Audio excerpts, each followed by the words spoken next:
And we'll see in the mid. A little bit of an attempt there from Biver, but not quite able to get the Fisher block off as Liquid can retreat. And would you sort of agree overall with that sentiment at the end by the panel that this time round Liquid supports just look a lot better? I wouldn't necessarily say last game that they were bad supports. It's just that against what they were dealing with, the Beastmaster coddled map presence, there doesn't matter if you have like a ganking duo supports if you can't get out on the map. This game, they have enabling supports, one of them being the follow-up of the Earth Spirit, the other one being the insurance policy and the Oracle, that really allow their heroes to do what they want to do on the map. And I think I just love playing Terrorblade in these type of games. He's basically Minesweeper this game. He like all the lanes that nobody else wants to deal with. He's just going to send illusions down him. He's going to be farming all the safe parts of the map. Leshrak's going to be running at towers. Batrider's going to be running at heroes. And their goal, I think, will just be to kind of avoid this Abaddon. I think that's the best way to deal with this hero right now. We really only see Abaddon, I would say, against Batrider. He's just a target you can't lasso, and you can't lasso anyone else near him. So for all their plays to work on Team Liquid, it's going to be all about prompting responses, forcing reactions, and then taking a fight somewhere else. Yeah. So you are a fan of the way that Tundra closed it up. Getting this Abaddon for 33 was pretty much the best thing there was there. Yeah, they banned out the Tide and the Legion. Those two heroes kind of go along with the same thing, where you don't want to lasso the Tide. Legion makes it so you can't lasso anyone else. And Abaddon, it just makes their game plan more straightforward. But man, if I'm playing carry, I would so much rather play against Abaddon than a Beastmaster. Sure. So it's not a hero that you're exactly excited to pick. But if you're gonna pick it, this is definitely the situation that I would pick it. So I do like the last pick for Tundra. Yeah, and sort of now that there's the Terrorblade in the game, do you sort of have to change the way you're going to play this as the Wraith King? Like, what's sort of the game plan here from Skeeter? How do you carry as a Wraith King against the Terrorblade? I think it's honestly a matchup where you just have to be 2,000 or 3,000 gold ahead most of the game. So it's no real different than before. It's just that you don't scale all that well. As Mickey gets caught off guard by a Coddle Blast top, takes a huge chunk of damage because Fada, you're supposed to be bottom, I'm sure Mickey is thinking, but yeah, Terrorblade, very low HP at the start of the game, only 600, even after buying a bunch of stat items. Yeah, we'll see how long the three of them do stay up. Biver's actually able to get in with those boots and take out the courier. I mean, is down on the spawn lane, Skeeter, he's going to be all right down here on his own? Is he going to need backup against Boxy? Batrider until level 3 is honestly pretty useless. Okay. Yeah, he could dive him if he had Firefly right here, but Taiga, you see here, did drag the creep wave all the way to the tier 3, which will effectively deny an entire creep wave to Skeeter, but at the same time, he got solo XP for 2 creep waves. So if I'm a carry, I think I'm willing to take that trade, especially when the opponent carry is getting pressured in return. Yeah. And so in terms of the build-up of the Wraith King, is the fact that there's a Terrorblade enough to dissuade you from getting the Radiance, or do you still go for it, regardless of the reflection? Nah, I think you still got to go for it, because like I said, it's all about accelerating yourself ahead of the Terrorblade. Sure. And you're just fighting on a much lower cooldown as the game scales, right? Level 18 ult for Wraith King is only 40 seconds, Metamorphosis is 155. So it's all about just being as effective as possible during the downtime of the Metamorphosis. And Reflection's annoying, but it's just not the same skill it used to be. You can BKB it off, you can Manta it off, you can get it Abaddon and shield it off. So I don't think you should overreact and panic in this matchup. Yeah, and in terms of sort of how the game's going to go for both our mids, we saw last game, 9, he absolutely popped off on the Grimstroke. When you're looking at the potential for 9's movements this game, can you see him having a pretty easy impact as the Void Spirit, or is he going to have hard heroes to play into? It's more so he's just going to have to be very fast with his moves, because Leshrak is one of the prime mids for threatening your tower anytime you rotate. So if he's going to move, it's probably going to have to be with an opportunistic rune. And later on in the game, I really like his prospects, because that Ag Silence on the Oracle is going to be incredibly potent. It's really good for disabling these backline supports. And because you can kind of buy time with your Dissimulate plus Astral Steps, it's really hard for the heroes like Batrider to get you locked down. It is going to be a lot on him to cause disruption in fights in order to enable like the bad positioning from Liquid, so that they eat the Echo Slams and the Wraith can go to town on the targets he wants to go on. That's what he is. He's just a distraction, I think, on the Void Spirit. See you on the top, Biver. Trying to get some creep secured here for 33 as so far has been struggling a little bit to find the CS in this lane against Insania and Mickey. Only there at the 9 CS right now. And also getting very low here. Has to be careful from a few nukes. As he's got the shield once more, but it's going to be taken off. 33 definitely having a bit of an issue dealing with Insania.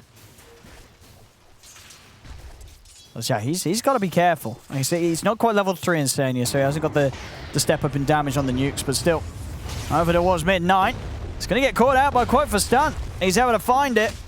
And Fairy Fire, is it enough? It's not. First blood for Liquid as moves are made by both teams around the mid lane. And not only securing the first blood, but also securing the chance for Quakefer to get that DD rune into his bottle. Look at this Quakefer skill build. I don't know if I've ever seen Lushrax put 3 points in stun prior to a single point in Edict. You can tell he's all about this lane dominance. I think he realizes he won't be able to push this tower without first threatening the Void Spirit from defending it. So he's electing to probably start skilling up the Diabolic Edict later. He's going to accelerate himself with his ultimate level now. He's level 6 at 440 into the game. This is the dream if you're Lesh. You want to stack both these camps. You're going to farm them all at the same time. He's even got the DD to hit these golems down. Oh, he's not going to stack. Oh, he's probably going to kill him in time, isn't he? Yeah, but you cost yourself twice as much mana to farm the same amount of That is true. As Andy, yeah, it gets the 1 stack. Won't be able to. It still feels good to clear 2 camps. Yeah. Guessing that quick burst gets its boots out, and it is going to go for the Yules first this game rather than the bots. So I guess just adding to, as you say, that kill threat that he's going to have once he has the Yules setup done as soon as possible. Yeah, other than Batrider Lasso, they don't really have any reliable kill threat. So getting that early Yules would be nice. As they do end up diving the Wraith King. Surprised that actually worked out as they both escaped narrowly. Yeah, narrowly, bit of almost an understatement with how low they were. Only barely. As Mickey, top lane, aggression onto 33. Will manage to stop the 2 with the Fisher. But yeah, I'm seeing this already. You know, Tiger responsible for the action in mid, responsible for the action down bottom. Looks like we may have another one of those Tiger Earth Spirit games on our hands. This hero on the right hand, this patch is scary. Earth Spirit, I don't know why. This hero, he's balanced around the best players in the world. And sometimes I think Ice Frog just gives him a little bit too much assistance because all the quality of life buffs to the Remnant count, the Remnant refresh rate, the Ag Shard can be pretty nice in some games. Just an all-around feels good hero, and it's kind of like the 4-position Beastmaster. I just hate playing against it, man. No, absolutely. I mean, and as you say, you know, in the hands of these pros, I mean, you think of sort of the top teams in the world, they've all got like an amazing Earth Spirit player. You know, there's something about being able to play Earth Spirit at the top that just lends you win after win. Quakefer's level 8 at 630 into the game, and he's got an Arcane Rune that helped him farm even faster. Wait, what level?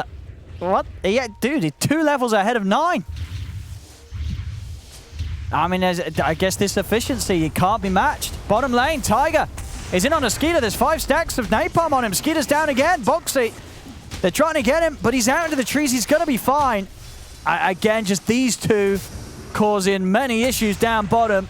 And Tiger might not even be done yet. He's looking over towards Fada. Did you want to dive in for this? Fisher will stop him momentarily. Tiger's going in. He sees blood, and he'll be able to get it. He may dive for this, but he's set up for the kill. Onto Fada, onto Biver. 9 comes in with a solid response, Huge though. rotation. TP's over and makes sure that he shuts down the aggression from Liquid.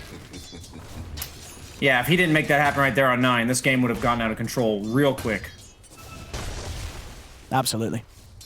And that needed to happen, as we're certainly seeing Skeeter having to really deal with this aggression from Liquid. He's going to head to safer areas of the map now. That bottom lane has become a little bit of a death trap. Seems like the team with the better draft, like a litmus test to know which team has it, is you look at the carries at 8 minutes and you see which one has 2 heroes in their face and which one's farming alone. Last game, Mickey was the one constantly getting pressured. This game, Mickey's got all the room in the world. We'll find Tiger here. He's coming over to try and control the wards. They'll get him. 4 of them. That's space. Information. Who needs wards when you can just face check the entire enemy team being there? And so, as you said, you know, the fact that, you know, Mickey, other side of the map, it's going completely uncontested right now.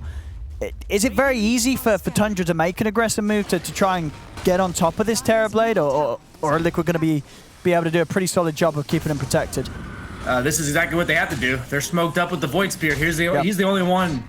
He's the catalyst for Tundra here to make stuff happen at this stage. Problem is he's been responding to a lot of movements from Liquid so far. See if they can burst him. They're in onto Mickey, dragging back into the Fissure. Perfectly done. They needed that. Really good moves coming out from Tundra. I like what they're doing. Dire's top tower is under Yeah, we saw 9 on point last game on his grip. Yeah, time to start really pressuring the tower, but TPs are coming in. Okay. And another one as well, right? Fire Blast to set things up. Skeeter's running this down. He's got Reincarnate, so he's happy to die for the benefit of the slow. A good kick from Tiger into the silence. Tiger, has he just done it? Has he saved him? He has. 9 tries to predict the positioning, won't find him.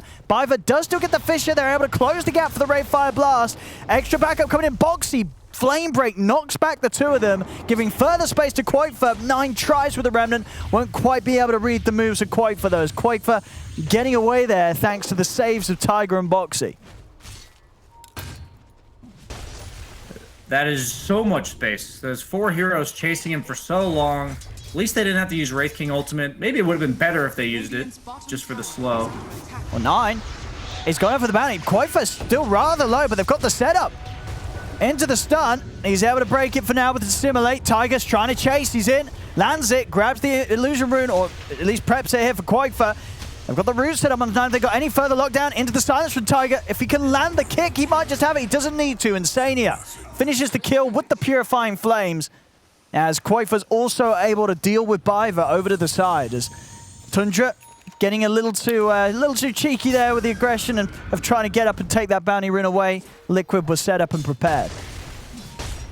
On the panel, Kyle talks a lot about the cost effectiveness of items and how much impact they have on the game. Terrorblade and Lesh, even Batrider, are 3 of the best cores in the game for utilizing small 2,000 to 3,000 gold items to just suddenly change. Like, they just accelerate their game so quickly. As you see the Yules coming out from Quakefa, even just the Yasha from Terrorblade does so much for his farming pace. We're going to see the Boots of Travel on back. Oh, he didn't go Boots of Travel. He's actually going a Yules of his own. Oh, mid. They're coming in for the defense. 9. Look at it jump in Stadia straight away on the back-lines. Took himself a little bit of the Fate's Edict's actually able to get out the false promise, but he's going to be taking quite a beating through it. So should fall at the same time down bottom 33. Fada and Biver, they're chasing down Tiger. 9's able to cross over with the step. He picks up a second kill. That's 9.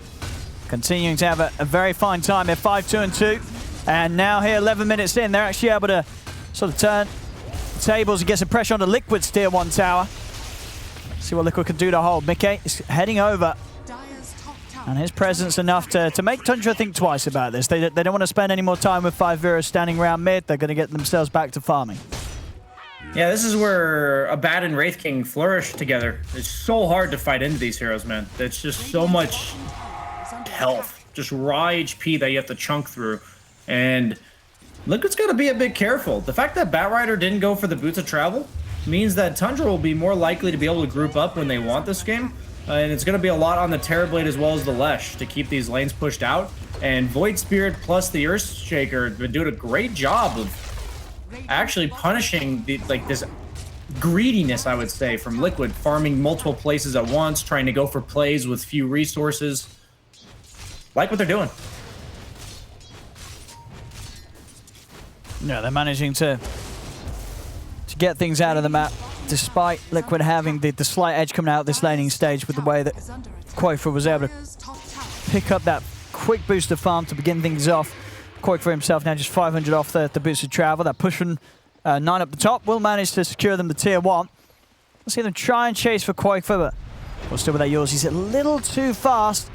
And up onto the high ground. A bit of a dangerous area for Tundra to try diving into at the moment, so they'll let him go. Yeah, that's the problem with their lineup right now. The Earthshaker needs Blink, Void Spirit needs a few more levels, plus the Yule Scepter. As of now, Quakefoot can kind of just walk away. And I'd say that's the definition of a good Leshrac game, when you can be aggressive like this and utilize your high movement speed as survivability.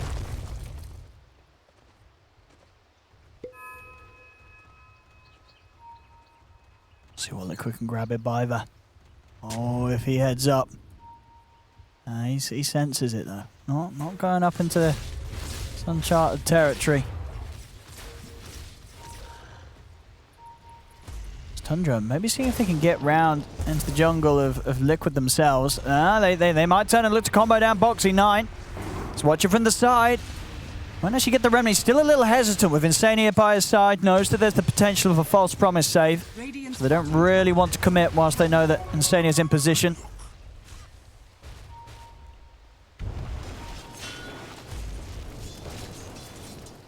Yeah, Keeper of the Light seems like a nice complement to these Wraith King Abaddon immobile strength cores. It allows the Void Spirit to TB bottom and relieve some pressure there, while knowing that they can still recall him top here as Taiga goes to try to give damage to disable it, but isn't there in time. It's not. He's going to go for Boxy. Insania holding on to the save, actually not able to get it off in time as Boxy just collapses. It's the incredible burst of damage there between the three of them. They'll chase Insania as well. Fisher in a play as 2 tasty kills for the Skeleton King. Over towards mid now. Koifa's here. Again, I feel like Coddle makes you rethink everything you know about map awareness as a Dota 2 player. You see the Void Spirit TP bottom, and you're like, oh, survivable top now. But you know, their mid laner, he can't be here anymore. He's like their catalyst to get anything done. And then he just gets recalled, and they kill you. And that's allowed them to do a very good job of holding onto their tier 1 mid as best as Koifa's tried to push. Their tier 1 still standing in a much better state than that of Liquid's. And with the way that they've been able to hold this all-important objective.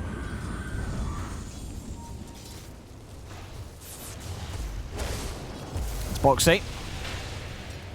I mean, as you mentioned before, of course, it feels like rather a hard game for Boxy to find a grab. Any time that 33 is around, it's going to be put to a stop.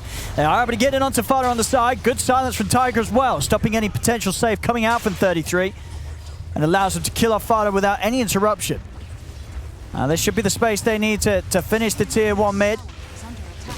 And they'll get it. Liquid able to take it away this time. Tundra not able to fight back. 9 waiting out the 16-minute rune.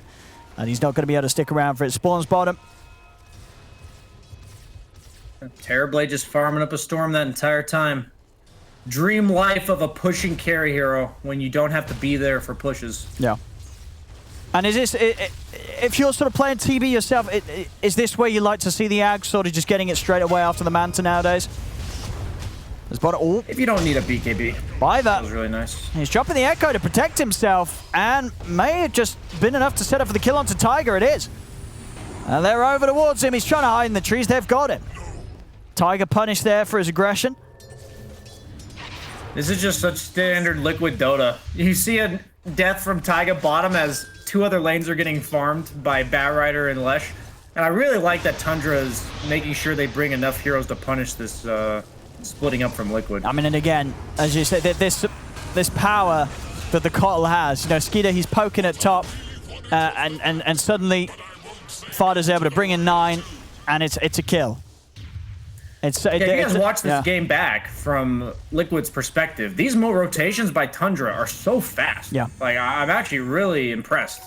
These are obviously good players, but I don't know how long they've all been playing together. I know Fada and 33 were on Alliance together, but this is quite clean execution. I mean, they're definitely making a solid argument for why when you play against Tundra, you have to really consider letting Fada get the Kotl, as... yeah, they wouldn't be able to do what they're doing right now with any other hero. Skeeter's almost got that Radiance, got the Relic done. Went for the Armlet for that early to mid-game presence, knowing that they were going to have to kind of fight their way back out on the map. I like that awareness of the state of the game from him. Got the aggression in on mid as 9 tries to get things started. They're able to bring him down from the Yules, though, into the root. Have they got the lockdown? They don't need it. Just the silence alone stops 9 from escaping, as the bait was successful there from Liquid. As 9 falls for it, jumping into the river and feeling confident that he could get out and save himself. Wasn't to be the case.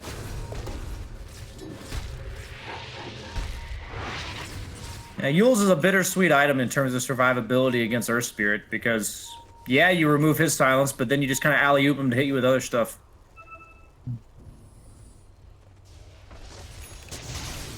So if they're able to do anything big with this key item timing from Tundra, the Blink Dagger finished on Biver.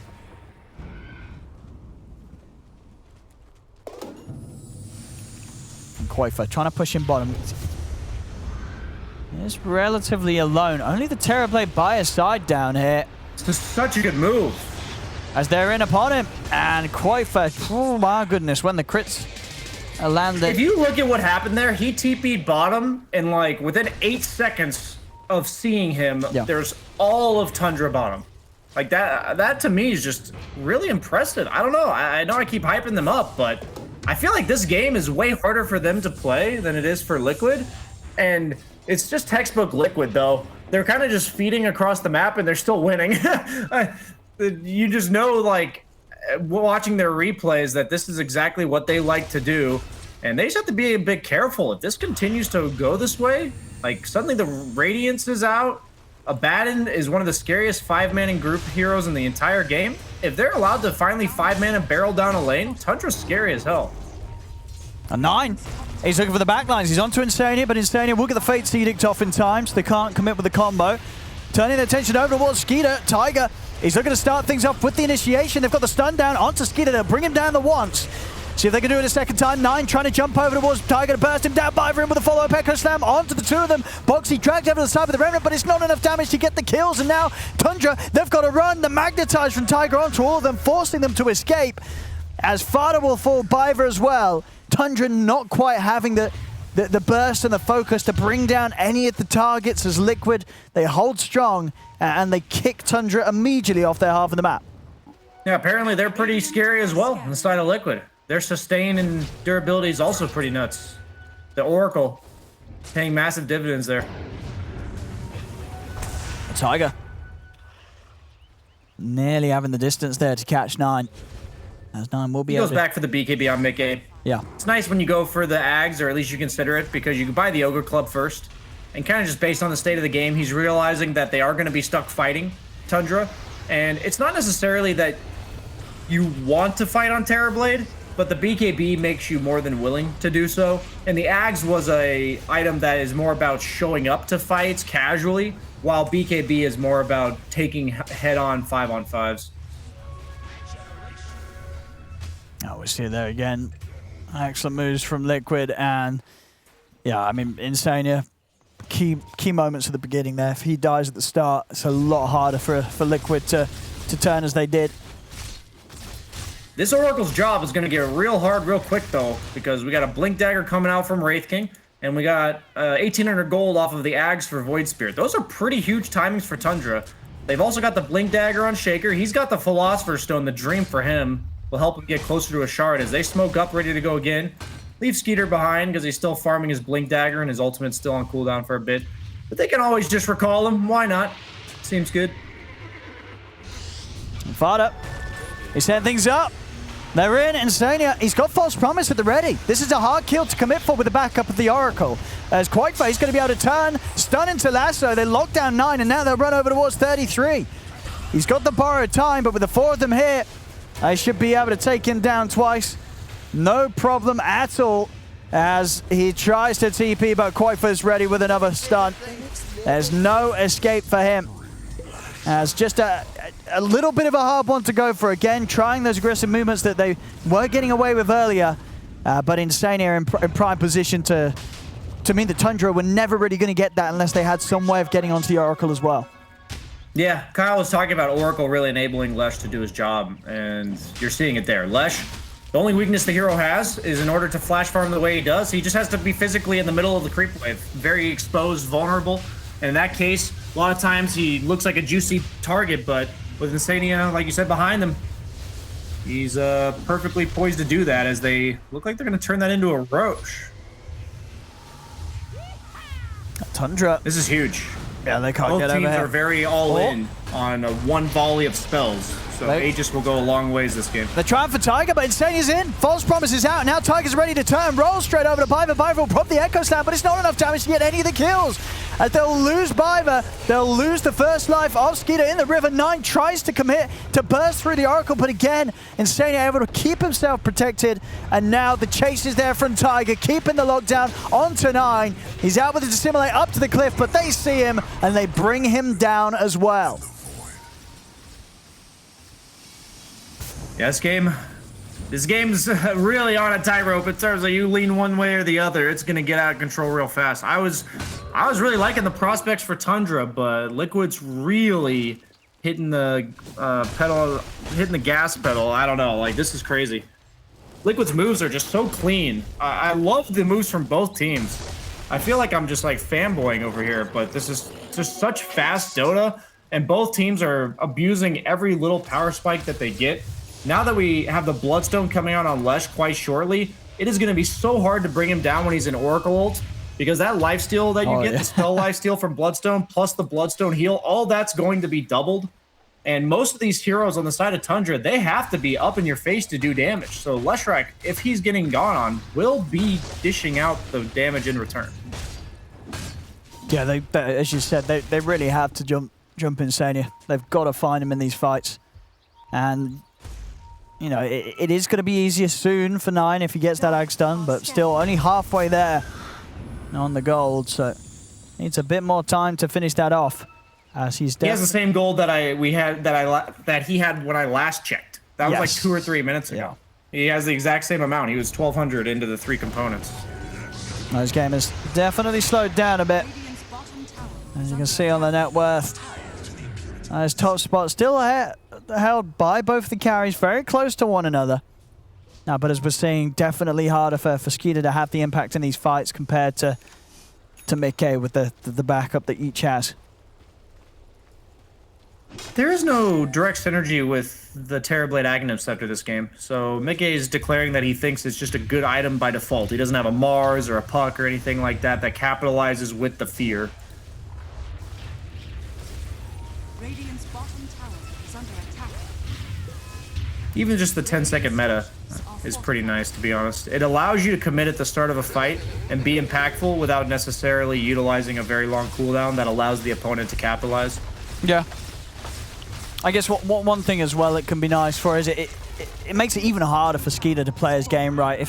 If they're able to bring down Skeeter the once, they can easily prep to kill him after the reincarnation by just forcing the rest of the team away whilst he's in the reincarnation animation. So now to the high ground they go. See what Tundra can do to put a stop to this. They're losing this tower fast. Very, very fast into the Edict and the Metamorphosis. And what kind of deep push do they have right now? Skeeter, he's going to try. He's going to get in on top of Mickey. They're trying to burst in the once. They'll be able to do it. They do manage to 100-0 him. Take away that Aegis. Echo Slam dropped onto Tiger as they kill him, separated from Insania. So no saves for Tiger this time round. Now they'll see one more they can chase. They're over to the back line. Skeeter, he's looking for Insania. They've got the stun down. They'll bring down another double kill for Skeeter, but Mickey is still good to go with the meta up. He's punching into Skeeter. Skeeter on 33. They're trying to stand the ground against Mickey. Skeeter's still alive. The life still keeping him alive, but Mickey TP's out with the last few seconds there of the BKB. He will escape, but that will give the space for Tundra to clean up even more. Boxy, he's going for a TP out himself. He'll also make it out, but Quakefor will not. As Tundra, they're able to hold and push back Liquid pretty big time there. Yeah, if you asked me if I thought they could burst the Terrorblade before he got his BKB off, I wouldn't believe you. That was impressive stuff from Tundra. The confidence to all in him there. It looks like Insania just didn't want to use this false promise. Might have been worth it on the Aegis just because you no longer have Metamorphosis when you come out of it. Not nearly the same hero that he is during his first life. A huge defense. And just able to do it exactly how they need to. Getting the kills on heroes that, you know, Insania, as we saw, just couldn't quite reach. He couldn't quite get to it now. Up top, Biver. He's starting to have a bit of a go onto Boxy. Tiger's there with the backup, though. Silence down onto Biver and 9. Biver's gone. And so is Fada. Skeeter, he's going to commit though. He's ready to go in with 33 over towards the backlines. Finds Boxy. Skeeter now stepping straight over towards Insania. Forcing the Oracle away. Pots the BKB. He looks for Insania, but Insania kicked down to the low ground by Tiger. No Tiger gets him out of there. Skeeter will just turn his attention towards Tiger instead. As Tiger will fall, Skeeter now down over towards Insania. The false promise comes to an end, and so does his life. Insania down, and now Mickey. Can they keep him safe? Quakeforce by his side. See if they want to get in on this. Popping the Terror Wave. And 9 is caught out by the Yules combo as they take out the Void Spirit. And with that, 33 and Skeeter will back away. But another solid hit there from Tundra. Coming up, turning up to the fight. This time losing an equal amount of casualties, but still impressive to see in a game where they were definitely starting to feel the heat from Liquid. I want to highlight the atomization from 33. I think Solar Crest with the pseudo nerf to the way it works, making the duration longer but the cooldown longer as well. It's not an item you see too often nowadays, but this is a game where you got Wraith King, man fighting Terrorblade, and that's going to continuously happen, and that made the difference in that bottom fight. And it basically gives Skeeter an extra item slot, and I think Wraith King's biggest limitation is the fact that he gets 6 slotted so early. Going Mjolnir. Don't see that over the AC too often, but because he's going to have all these aura armor items coming out from the Abaddon, that also enables him to go for more greedier damage items that help him deal with the illusions better. That's true. It's definitely going to be an important part to dealing with that TB in his army. Butterfly almost done on Mickey. That's a huge upgrade for him. Maelstrom does give 30% True Strike, so it's not that bad for Skeeter in terms of his damage output, but Butterfly just makes Terrorblade pump it out.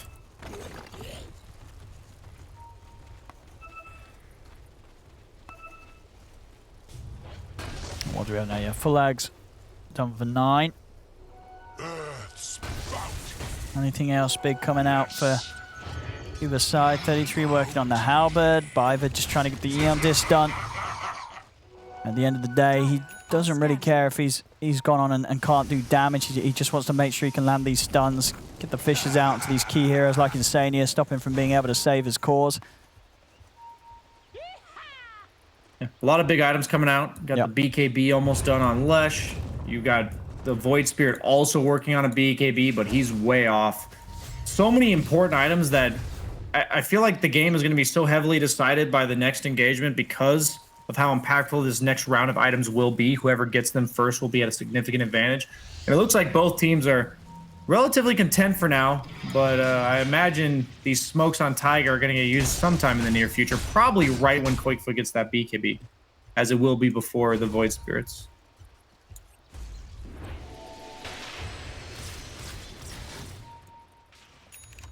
Full Mjolnir on Skeeter. They're just going to go. Radiant are scanning. You know, it is all on sort of his shoulders, though, for Tundra. Very much turning into a full protect one hit. Of course, just instrumental in buffing up this Wraith King. Giving him the space to go target to target as he wishes. See Roche up in just a minute.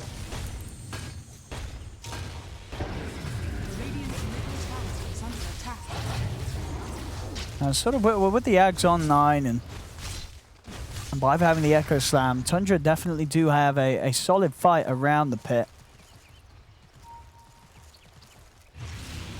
Fada's going for another Sheepstick this game, even though he doesn't have any Grimstroke synergy. Boxing? I mean, they got him. As soon as Skeeter's on a target right now, he will take them down easily through the duration of the stun. He's got so much damage coming out from this Wraith King right now. Yeah, he had time to react for sure. Maybe he just didn't want to use his BKB knowing that he has buyback for the potential fight. Yeah, I think you could be right about that. Yeah, because he's going to know that Roche is up any second. Lush BKB is done.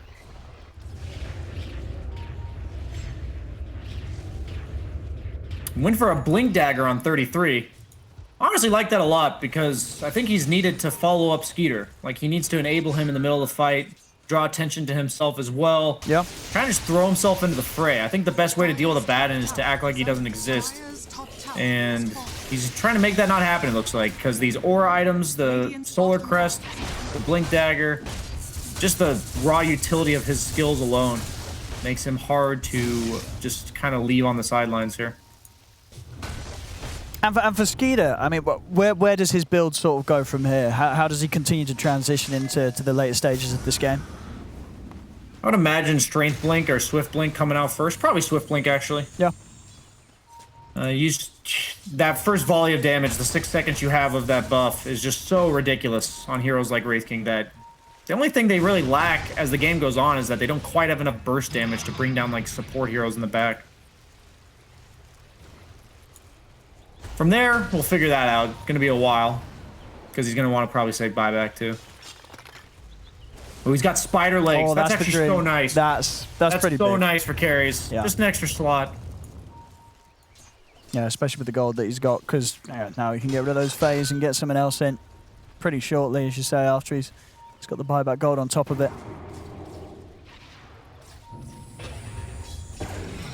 It's also really nice for maneuvering in fights, just because there's like a lot of stuff on the ground, such as Fissure on his own. Skeeter, he's in on Mickey. Mickey needs help, and he needs it now. The Echo Slam's down. Mickey's got to pop the BKB. He's able to turn and get the Thunder off. He's back up to full HP. Turns and rips apart Biver. Skeeter looking for a target. He's trying to stay on top of Quaifer, but Quaifer's popping the Bloodstone heal and the BKB. They'll bring down Skeeter the once. See if they can do it a second time as they surround him. Bring down Fada. He is able to get the blink off as he reincarnates. There was a buyback from Biver to an attempt to turn this fight around, but 33 is getting focused. He'll try and TP his way out of there, but they've got plenty of Yules to put a cancel to it. As 33's back up to full HP, and instantly, as quickly as he heals up, he's back down to 0. There's now 33 down and out and unavailable for the Roche fight. I don't know if there's a hero more punishing in Dota to go all in on and not manage to finish them off than Terrorblade. They tried. And just get sundered, fight turned. You don't have any more gusto on the side of Tundra, and surprised Liquid's not going to try to turn that into a Roche, but I guess since Metamorphosis is going to be on cooldown, they're content to take their victory. Yes, at least 3 solid kills there and 2 buybacks coming out of Tundra. Oh, he's done it, Brian. He's done it. Oh. Well, that is also the other route. I mean, that... Go. With a Rapier in that sort of situation like we just saw, that Terrorblade's probably dead. He's definitely dead. Oh, 100%. Yeah. The True Strike, as well as that first initial crit. He's going to have a level 25. Oh, baby. They know they have this window to get Roche because Metamorphosis is on cooldown. I like it, man. I love it. I love it when it's picked up in a game that there's like only a few K difference in, you know. This isn't any... It's not drastic, but it is necessary. Skeeter, he's going to turn over towards Tiger. Tiger getting bashed by Roche. Tiger's gone. He's going to buy back Roche, and he's so low. They're trying to focus Skeeter. Skeeter's out to the side with the spider legs. He'll get himself away, and he's ready to jump back in. Straight over towards Quaifer. He's found his new target. He's in onto the left. Quaifer popping the Bloodstone in the BKB as he attempts to get away. The tear away from Mickey will push back Tundra. He's in, ready to go for another round 9. Fissure out and Mickey. They're having to use the false promise relatively early there. Very worried about him being burst by the jump from Skeeter. So now no false promise. Can Tundra get a jump? Smoke up to try and get the setup from an advantageous position. And Skeeter's in. He's looking for Quaifer, but instant Yules. As soon as he's up to the high ground, he's thrown up. He moves down to the low ground with the spy legs, takes out Tiger. Tiger's gone for 80. No way to return to the fight. Skeeter did pop the BKB, though, for that kill. See if he still feels like he can get back in. 33 causing attention towards himself. They move in. They've got the stun. The silence on the BKB. He removes it with the BKB. He's starting alive. Still back up. Turns towards 33. Turns over towards Skeeter. Skeeter is out to the side. The Aphotic Shield will protect the Reincarnate. He's still got the 2 lives ready to fight with. We'll see if he's able to get back in. He is. Skeeter jumps in. Boxy. Biver. No, they've got him with the Echo Slam. Boxy is down. Biver trying to control Mickey. Mickey is attempting to stand his ground, but this damage from Skeeter's too much. The Ray Fire Blast out. They bring him down. Skeeter gets the kill. Knight's got the control on Insania, and Insania's down. BKB from Quaifer is on the retreat, but Skeeter's up. He needs the crits. Bam! He's got it. Another kill for Skeeter. As it really could not have been a more perfect pickup. This Rapier is opening the game wide open in Tundra's favor. If they can continue to make moves like this in the fights, there may only be 1k gold in it, but Liquid is going to feel incredibly shaken up. I'm almost certain that their chances of winning this game are infinitely higher since he went for this rapier. Like, this is crazy. Like, what a ballsy pickup, but... Yeah. Like, they knew this was their time. Like, this is what I mean by when I said I was impressed earlier that both teams are hitting these power spikes. This is such good awareness from Skeeter to know that this was the time for him to win the game. This is when he's at his strongest. You're seeing that Solar Crest payoffs, the huge dividends. I've already mentioned it before. I'll mention it again. Skeeter is just an absolute monster, and he's got an extra 80 attack speed to boot from his Abaddon. He's got the shield to enable him to win these mana fights even more. That's a 220 health swing, 200 health swing, excuse me, both ways. So it's effectively 400 health swing.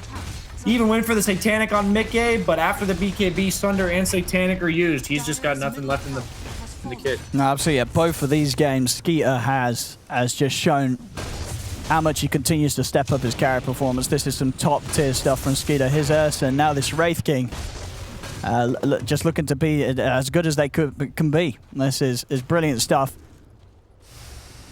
Some sick items coming out for them. They got the Timeless Relic. The Flicker's a really nice item for the supports against the Earth Spirit.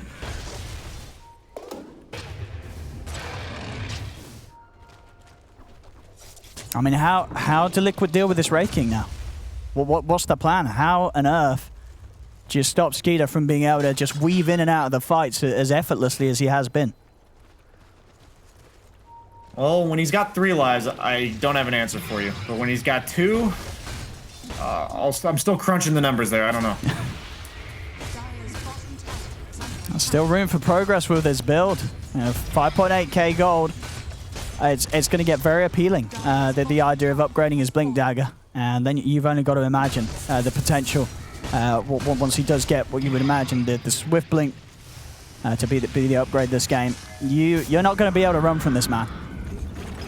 Yeah, and he can always sell the armlet for a 6th item. Yep. You've got the Ag Scepter upgrade, which is one of the better late game ones. Skeeter's in. Whoa, Boxy.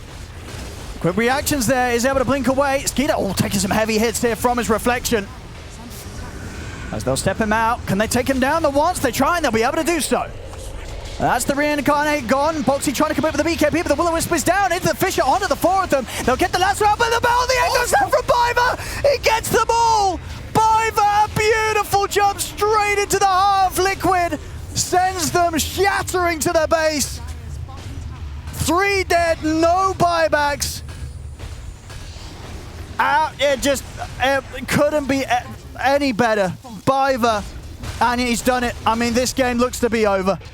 It really does. Without any re-entry into the game on Boxy, Tiger, and Mickey, and with the damage of Skeeter and his Rapier, they're just looking to close it. Quakefet and Insania, they've got some insane work to do if they want to try and hold this game and turn it around. I don't think they're going to be able to. Insania split off to the side. He'll get the false promise off, but he's dead. He's gone. Quakefet taken out as well, inevitably, by the remainders of Tundra.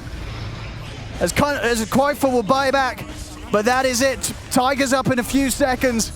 But Tundra, they're closing it up. 9. Over to the left. They're trying their best to push them away off the objectives, but they cannot do it. The King is too strong. Triple kill for Skeeter. GG is called. What a series, what a game.